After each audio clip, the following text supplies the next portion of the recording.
গুম হয়েছে এবং নিজের তিনি জুলাই যোদ্ধা খালেদা আবুল কাসেম টিপু, আমাদের জুলাই যোদ্ধা টিপু ভাই, এখন আমরা কিছু কথা শুনবো।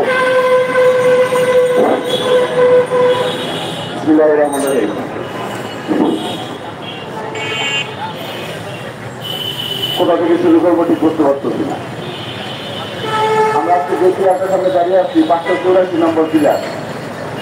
এইখানে 13 আগস্ট আমি মনে আন্দোলন ছিলাম। সেদিন যদি একটা দুর্ঘটনা ঘটত তাহলে হয়তো এই 579 নম্বর পিলারের সামনে আন্দোলন বরণ করতাম। বন্ধুরা, আজকে আপনাদের সাথে আমি নিজেকে শেয়ার করার জন্য অনেক আবেগাপ্লুত হয়ে যাচ্ছি। কারণ এই দেশে 17 বছর আমরা আওয়ামী কৃষকদের জীবন নির্যাতন, যত রকম অন্যায় অত্যাচার আছে সকল কিছু আমরা সত্য সহ্য করেছি, সামনে থেকে এগুলো করেছি, শেষ করেছি। বন্ধুরা, আজকে আমাদের সামনে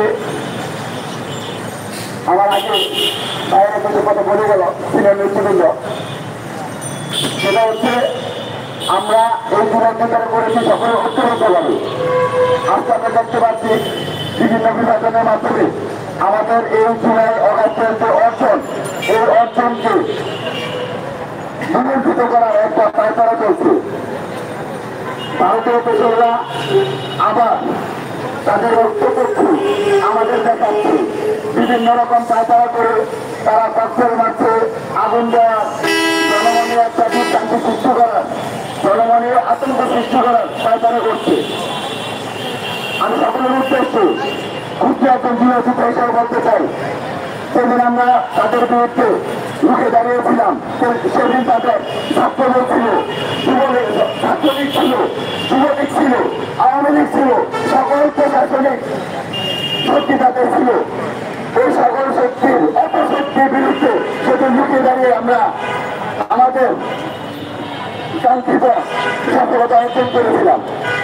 আমরা কোনো মতে আমাদের সেই অর্জনকে কলঙ্কিত হতে দেব না এবং বিনষ্ট হতে দেব না।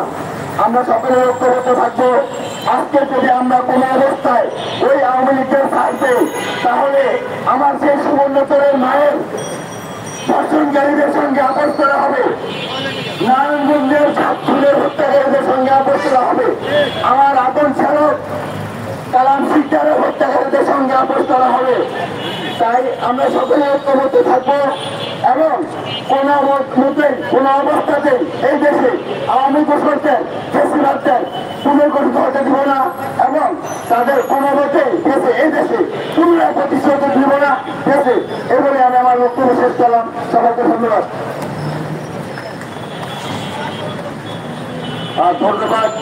আর বিশেষ কৃতজ্ঞতা